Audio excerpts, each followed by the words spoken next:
Hi friends, welcome to the analysis of Civil Services Main Mock Paper 9. Mock 9 was based on GS Paper 3, and as we can see that this paper contains economic development, science and technology, biodiversity and environment, internal security management and disaster management. If we talk about the sectional breakup of the question paper, we find that there were 8 questions from economic development. For them, the maximum marks were 80. Science and technology, again 8 questions, maximum marks were 80. Biodiversity and environment, 6 questions, and the marks were 60. Internal security management, 2 questions, 20 marks, and disaster management, a single question of 10 marks. In this way, we find that there were 25 questions in all, and for those 25 questions, the maximum marks were 250. As you know that since 2013, there was a change in the pattern, and now there is no choice of questions in GS paper 1, 2, 3 and 4. Moreover, the word limit of the questions has been defined. So in this question paper, we find that all questions were of 200 words and 10 marks. Okay friend, let us see question number 1. The economic reforms introduced in 1990s were almost revolutionary in nature in the Indian context. Discuss the circumstances that made these reforms inevitable. So first of all, we look the broad line of the question. Here the question involves 3 points. The structure of Indian economy since 1947 up to 1990, then post-reform period in Indian economy, and what is the future prospect. 200 words, not a good scope for a formal introduction of such questions. Just we need to discuss the structure of Indian economy from since 1947 to 1990, then why there was a grave need to introduce economic reforms post 1990. You all know about LPG, the process of LPG, liberal economy, privatization and globalization, and many factors, since more or less Indian economy was in stagnation. That's why it was a great need to introduce new economic reforms. Apart from it, some important points are mentioned here in model answer. Question 2 is about black money. Black money has been in news nowadays, and since the new government came to the power, the problem or the talk on the black money has been very imperative. The question reads as, flourishing of a parallel black economy has become a cause of global concern. Examine the importance of India's effort in the Brisbane summit of G20 for a new global standard on automatic exchange of tax information that will be instrumental in getting information relating to unaccounted money hoarded abroad and enable its eventual repatriation. So The G20 talks recently concluded in Brisbane, Australia. The main point from India was how to locate black money, how to evade the tax havens so that black money could brought back to India. The disclosure of the black accounts vested with Swiss bank and the name of some person holders of that account were recent activities and recent development in this process. All countries participating in G20 were unilinear proposition about the black money. They all were concerned with India's worry about black money because black money is creating a parallel economy, especially in developing countries, producing a hurdle in the development and investment, particular those countries. There is evasion of the tax due to the development of parallel tax havens abroad.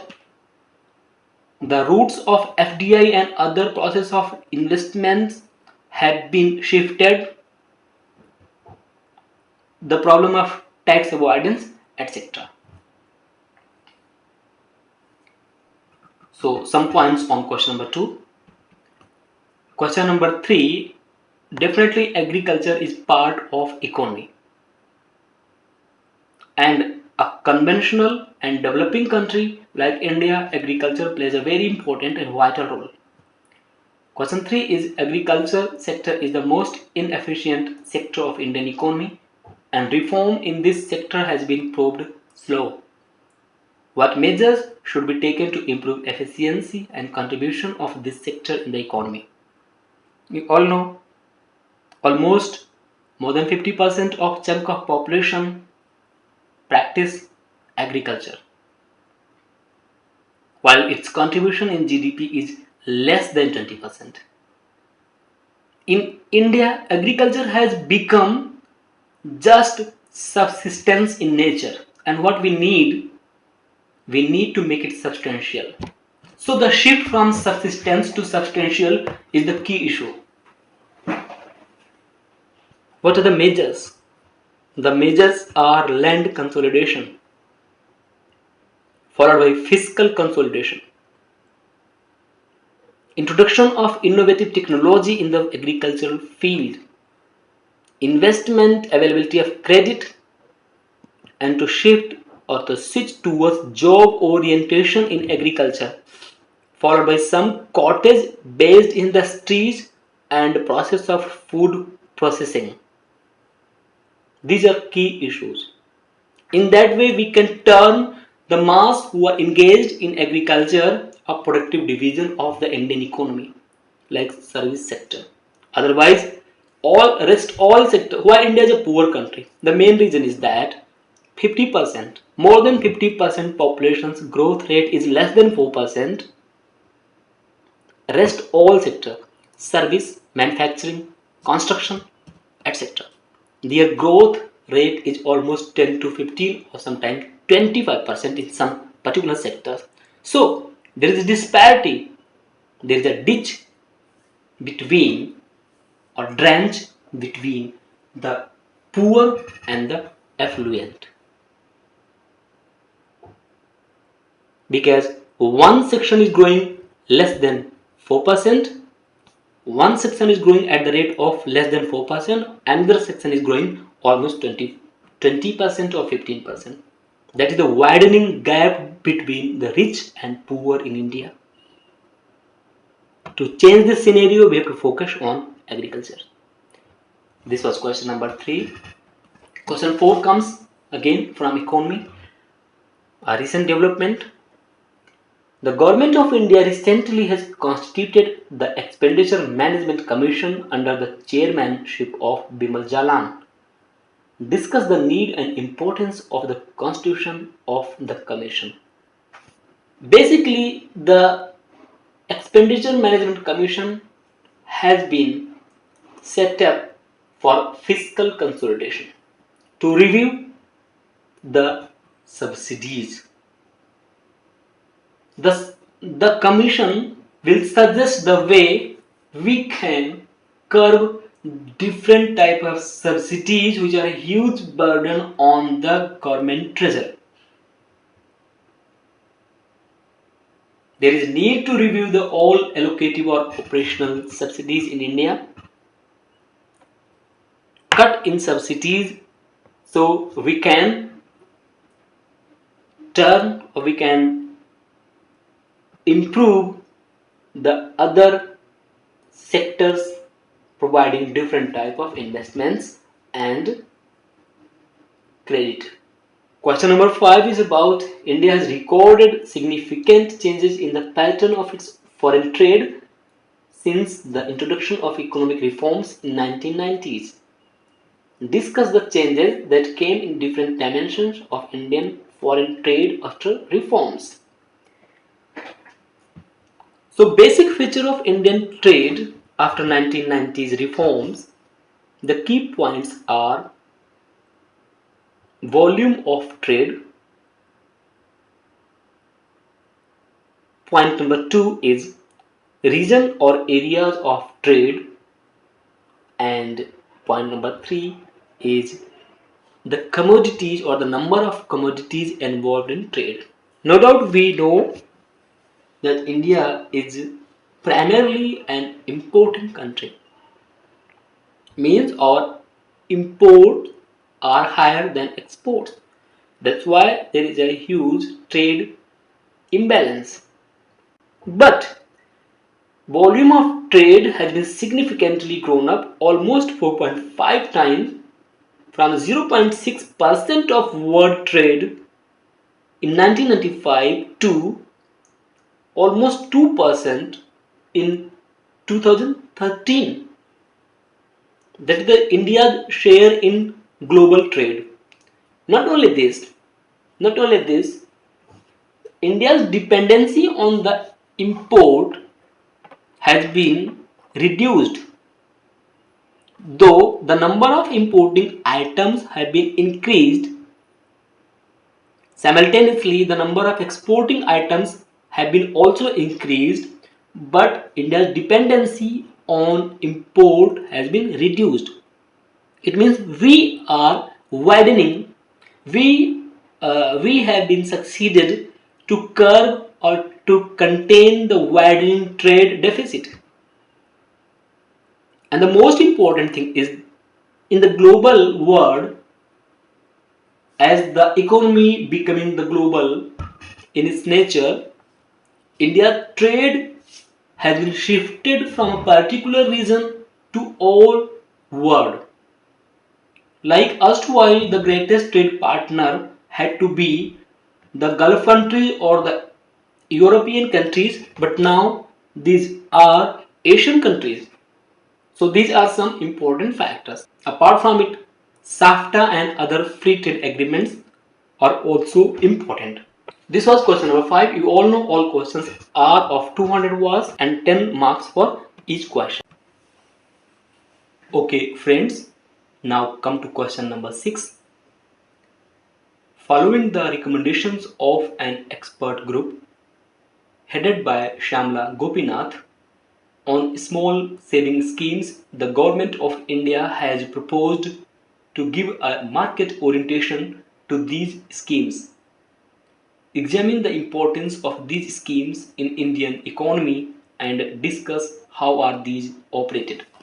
So friends, this question demands some key points on small saving schemes following the recommendations of Shyamala Gopinath. So key points of these questions are: the main aim of this scheme is to provide financial help to economy underprivileged section of Indian population. This scheme will constitute the major part of national savings, and you can relate a major initiative by current Finance Minister Arun Jaitley, who recently relaunched Kisan Vikas Patra to tap household savings. to lure them away from Ponzi schemes. In that way, these all schemes will provide a huge fund with Indian government for investment in further sectors. The next question is based on the micro, small and medium enterprises. No doubt the question is of Indian economy. Do you have noticed special feature of the questions of main examination? The questions are in 3 or 4 lines.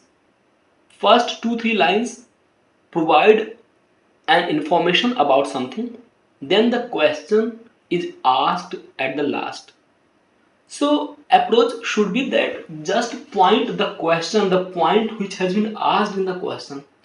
What we do, what an average candidate or a candidate which is not aware about the exact answer, approach and orientation, what he or she does, we write simply the information they have provided. Suppose this question, we talk about this question. Micro, small and medium enterprises are the growth engines of the Indian economy due to their ability to create jobs, foster entrepreneurship and to provide depth to the industrial base of the economy. Discuss the problems that are being faced by these enterprises. Now, this question is divided into 2 parts. First part or the first sentence of this question describes the medium, small and micro enterprises, and the second sentence is actual question. Discuss the problem that are being faced by these enterprises, means MSME. What do we do? We focus on the first sentence and write our answer towards that. That's why we do not get the optimum marks when we write such type of answers. So what's the question? The question is simply discuss the problems of micro, small and medium enterprises.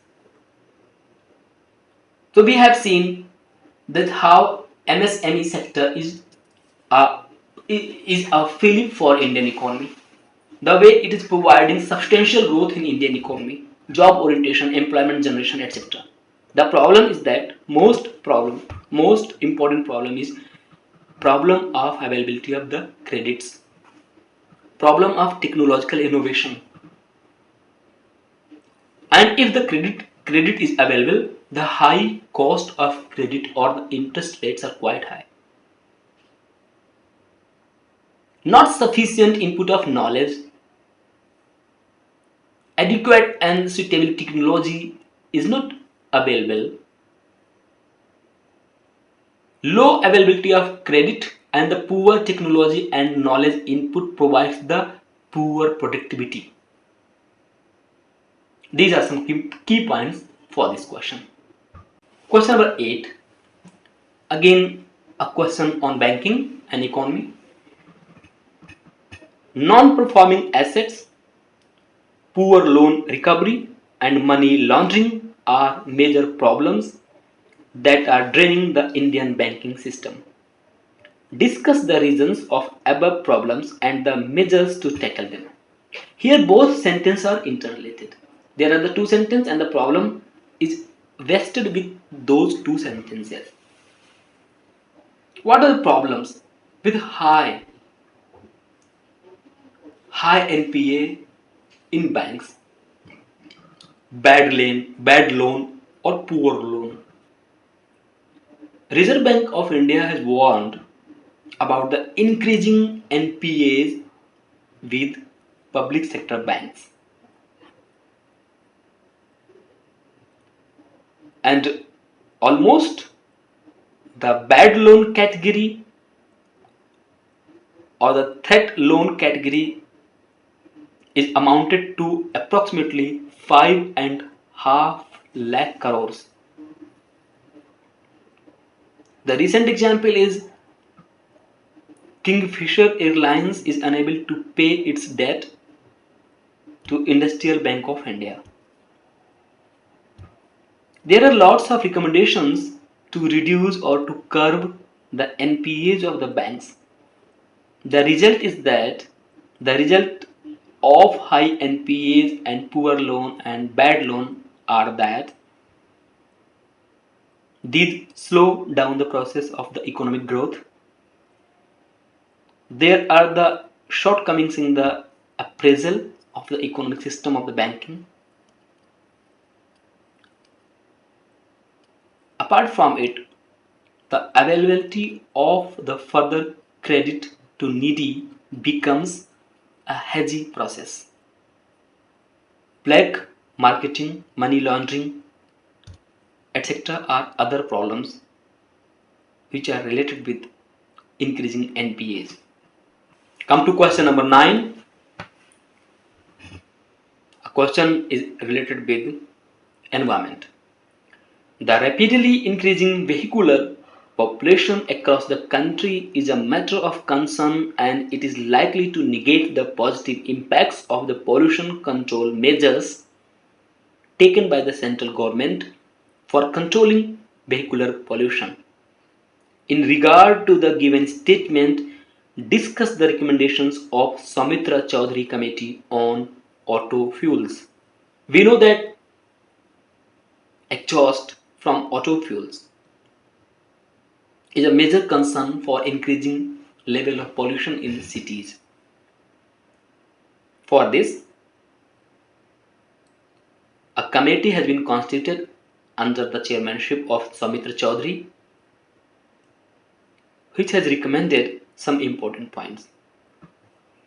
It is recommended to raise the cess on petrol and diesel.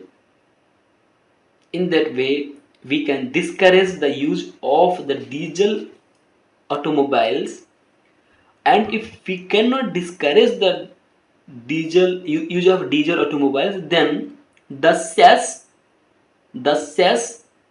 which comes in lieu of the using petrol and diesel engines can be used for the clean technology and the clean environment. Apart from it, after the implementation of Bharat Stage 3rd, now the Bharat Stage 4th is applicable in 26 cities, and the next process in this series is Bharat Stage 5 or BS5. To introduce BS4 in all cities across India, and to introduce BS5 stage where currently BS4 stage is running. Apart from it, Oil Industry Development Board must have to be conceptualized to use more efficient technology in oil refineries. So some key points about this question. Question 10, again with ecology and environment. Ecological disasters are a result of disturbance in the natural rhythm due to adopting lifestyles and technology practices that change the basic constitution of nature. Comment. How technology has shifted our lifestyle and our daily routine, which is degrading or the detrimental for the environment. How technology has increased our footprint, or how technology has reduced the environment's carrying capacity. These are some vested points in this question. Technology has resulted in the decaying and degradation of the environment. Untreated waste and industrial effluents are diverted into streams, making them pollute, especially river streams. Untreated smoke coming from the chimneys of the factories are polluting air.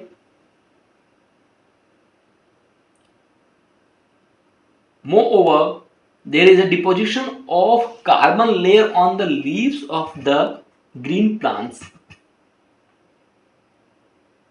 In this way, polluted air destroys plant lives and it significantly diminishes the plant's photosynthetic activities.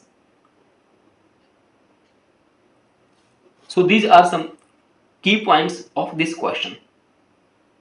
There are lots of points orienting from the technological development and the way they are polluting our environment, whether it is noise pollution, soil pollution, air pollution, the problem related with the radioactivity or the nuclear waste hazards, all are related with the technological development. Now let us see question number 11. Discuss how the continued urbanization will lead to a continued abundance of all forms of pollution and hence continue to adversely impact the environment. The previous question we In the previous question we saw that how technology could be detrimental for environment. Here we can see how urbanization could be proved detrimental for environment.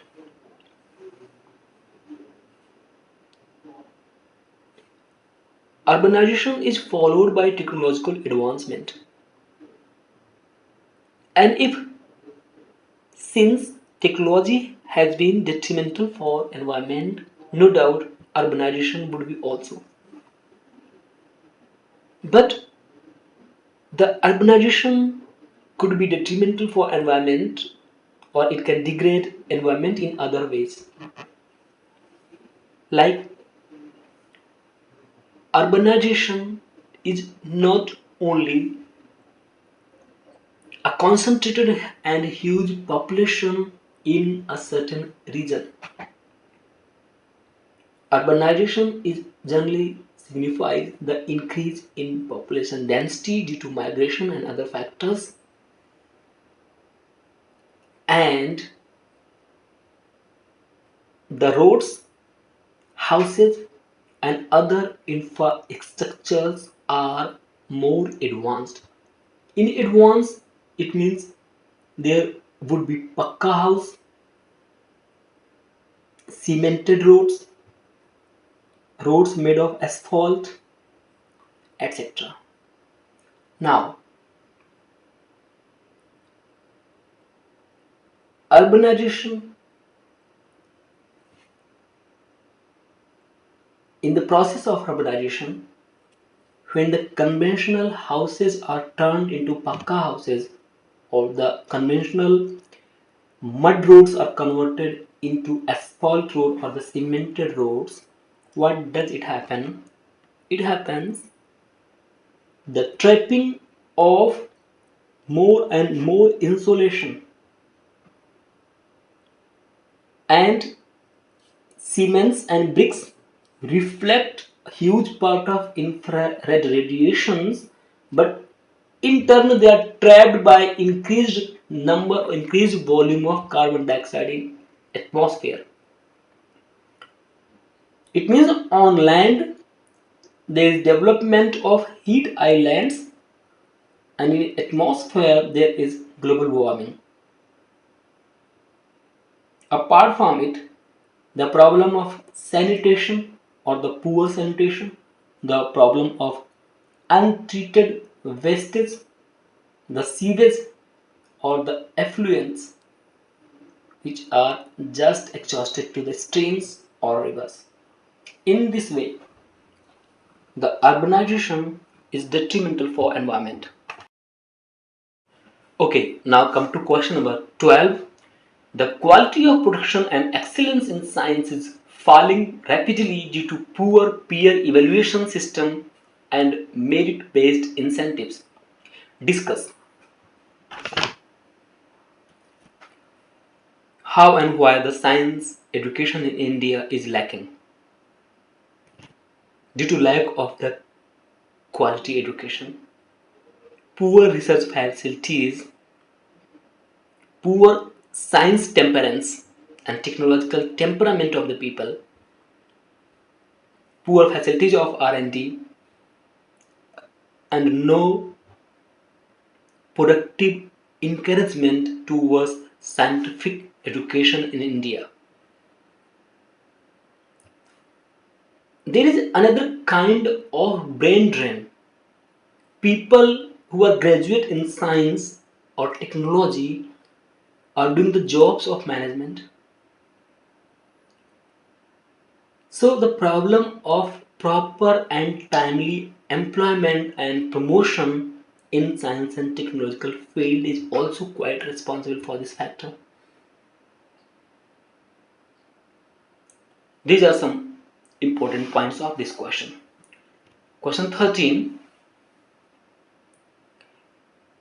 E-waste is growing exponentially simply because the market in which these products are produced are also growing rapidly as many parts of the world cross over to other side of the digital divide. Discuss the statement and suggest methods to curb the e-waste accumulation. Development and advancement have many aspects. Development creates wastage. Development always creates some left out. The technological advancement, especially in the field of the software industries or computer, is no exception as well. The exponential growth of the technological industry or the sunrise industries like the software industries has created a huge problem of e-waste generation. What the problem is that we adopt technology as soon as possible, but we negate the proper handling of the wastages which are produced due to the technological advancement.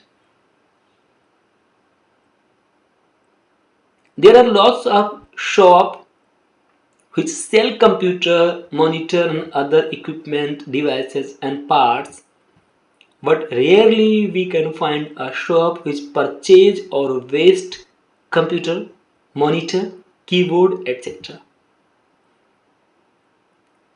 The problem of proper recycling is also creating a huge hindrance in this aspect. Question number 14 comes towards the internal security.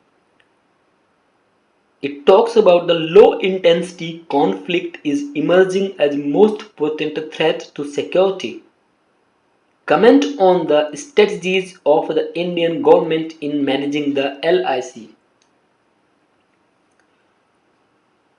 Low intensity conflict which arise within Indian territory now and then.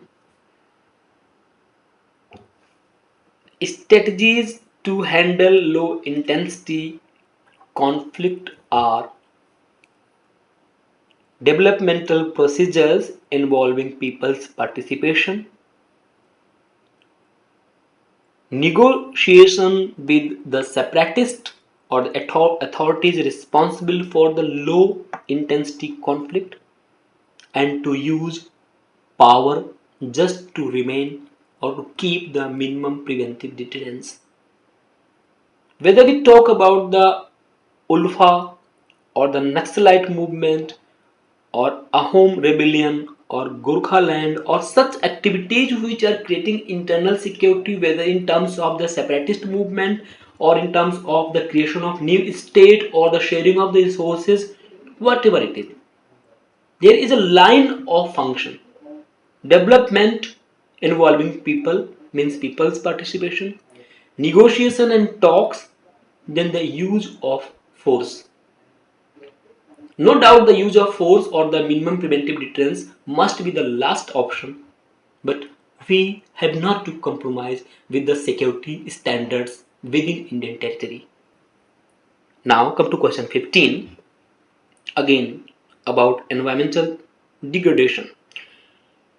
The vast mangrove forests in the Sundarban are fast losing their carbon absorbing capacity. This is leading to decrease in carbon sequestration. Discuss its adverse effects. What is important? To reduce the global warming or the concentration of carbon dioxide in Earth's atmosphere, ocean and sea work as carbon sink. Moreover, Mangrove forests also work as carbon absorbing agencies. There are carbon absorbing agents which increase the process of carbon sequestration. There is a new concept like the blue carbon. In the blue carbon, what is done? The coastal areas are preserved so that the capacity or the process of the carbon sequestration could be increased. But due to different reasons, due to deforestation, development of industries, and other reasons, certification of water, the mangrove plants are losing their carbon absorbing capacity, and thus this factor also will increase the amount of carbon in atmosphere, leading to global warming. In that way, it could be detrimental. Question 16.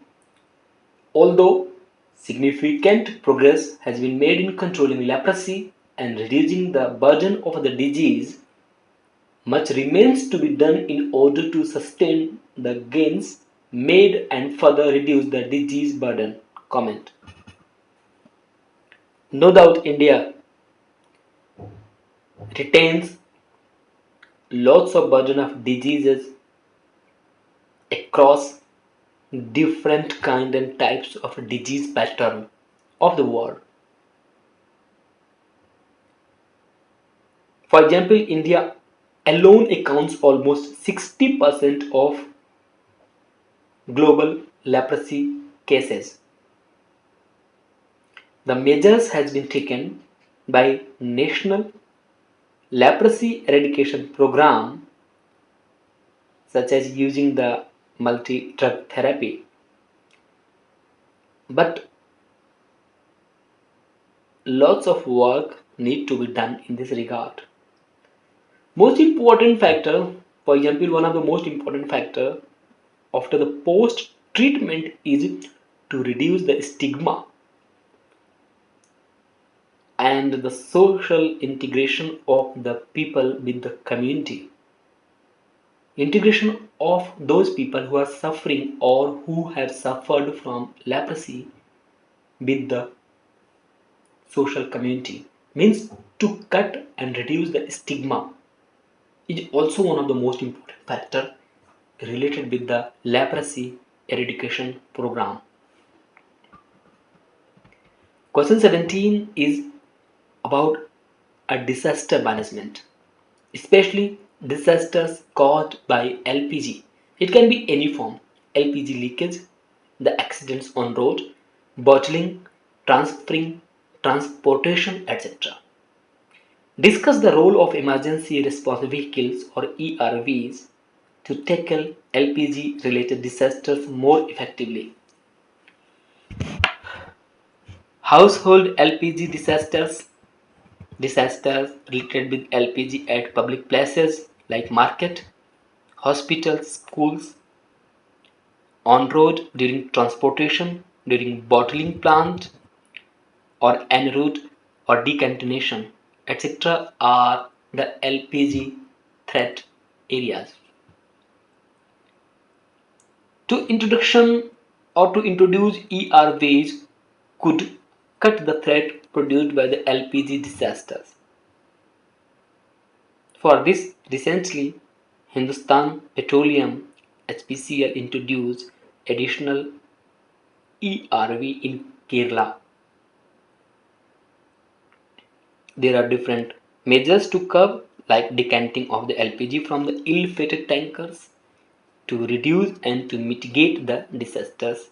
For that, we need more ERVs to deploy. Question 18. Analyze the changing discourse of National Socialist Council of Nagaland (IM) and its effect on India's internal security. National Socialist Council of Nagaland (IM) is the short or the abbreviation of the chief propounder of this council, that is Isaac and Muiwa faction. Recently, it's Foundation Day, or it's can say that it's so-called Republic Day. NSIM addressed and showed a change in its discourse because it has been ready for the fruitful talks or talks based on the potential level of acceptance to finding a resolution. Means the separatist attitude has been weakened somewhat. They have been prepared themselves to talk with Indian authority and Indian government.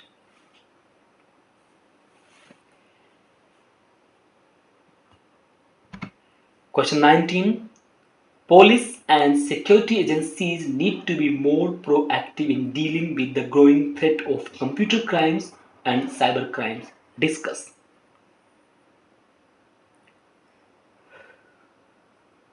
As we know, the technology changes all behavior pattern of humankind. We need more aware system at three level.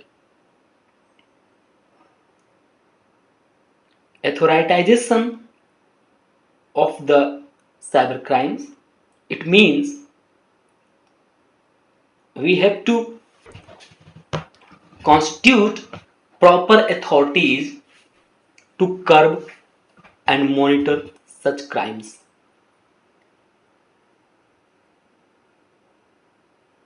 To make it a criminal offense, that is the legal aspect, and to execute the all norms. It involves the training of the personnel and providing them proper resources. Recently, during a convention, European Union and European Council have warned India to be alert seeing the threat provided by the cyber crimes and cyber security. Question 20. The developed countries of the world agree. Question 20. The developed countries of the world agree that they will take the burden of emissions cuts, but they insist that the richer developing nations must do so too. Do you agree with this statement? Discuss the issue in the light of recent deal between United States of America and China.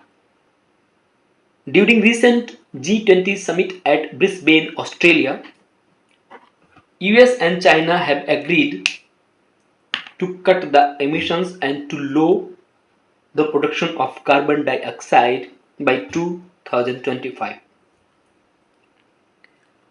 But they have their peculiar reservations also. They say that it is not only the duty of the developed nations, but it is also vested with developing countries. So, this question can be summarized in two parts or two lines. It is a common duty, a common sharing of all suffering, common sharing of benefits, and common sharing of sufferings. All nations, whether they are rich or poor, they have to play their role. Question 21. Following an effort to protect the biodiversity in India, discuss the urgent need to conserve khejri trees that is of immense significance culturally and economically. This question is total factual in nature. Khejri trees are tree especially found in Rajasthan, covers almost more than half vegetation of Rajasthan, state tree of Rajasthan of immense significant culturally and economically. Known as desert tree, there are many uses of it, but now this is a threatening species. Question 22. How can genes shape cultural and political institutions, which in turn could shape biology and physiology, passing on certain traits to future generations? Briefly discuss. A smart question. In fact, when we study the pedigree analysis or the genetic pattern of a community or species or a faction or a group especially or a race, we find that the genetic pattern or the DNA pattern of a particular group, community, race is the main cause of such type of orientation. There have been many studies followed by eugenics and euthenics also. They have found that if there is genetic diversity and a special kind of genetic variation, it could lead a different type of orientation in different species. A recent report has proved that genes can shape cultural and political institutions because they provide us that type of ideology and thought pattern and just guiding us towards a particular behavior. Question 23. Changing weather patterns have resulted in an increase in the number of landslides. Changing weather patterns have resulted in an increase in the number of landslides in recent years as a result of heavy summer and rainfall. How technology can be helpful in tackling the landslide disasters? Again, a question from disaster management. How technology could be helpful handling the landslide events? In fact, due to increased rainfall and summer, due to heating pattern and the loose or the uh, weakening of the soil profile due to deforestation, the occurrence of landslides have been occurred. Some technological measures could be, first of all, collection of data in landslide prone areas, mapping of such areas, and on that basis to integrate and after sharing the information with meteorological department when a prediction of heavy rainfall is about to happen or predicting heavy rainfall, we can develop an early warning system. First of all, that is due to the share of information. The second is that to mitigate and to reduce the after effects. For that, chemical and mechanical measures are there, like structural wells, structural walls, reinforcing grounds, filling the gaps and services, etc. Question 24. Discuss in detail the steps taken by the Prime Minister's Council on Climate Change to coordinate the National Action Plan for Assessment, Adaptation and Mitigation of Climate Change. A recent activity in Prime Minister's Council on Climate Change is that recently it has been reconstituted, replacing Arkip Pachauri as its chairman. Now it has introduced its first India's first national action plan on climate with 8 main points or the 8 core missions. All core missions are very important, like solar mission, mission on enhanced energy efficiency, mission on sustainable habitat, water mission, sustaining Himalayan ecosystem, and Green India. Apart from it, there are regional institutions which are helping in national action plan on climate change. Question 25. In the wake of increasing risks of green hazards, Indian financial institutions need environmental norms on lines of the Equator Principle and the United Nations Environment Programme Finance Initiative.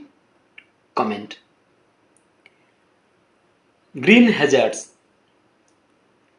The industry and all financial institutions need a green temperance.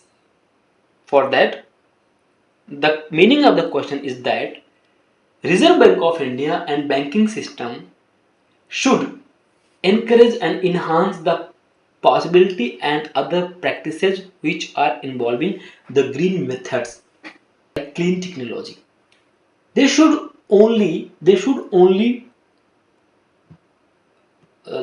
pay credit or allow debt for only industries which are practicing the green ways for the clean development, or which industries which are following the clean development mechanism. For that, National Biodiversity Authority chairman recently has constituted some provisions that he says there is an urgent need for Indian financial system to readdress Indian financial institutes on the line of the Equator Principles and UNEP financial institutions. So friends, this was all about Mock 9. Thank you so much.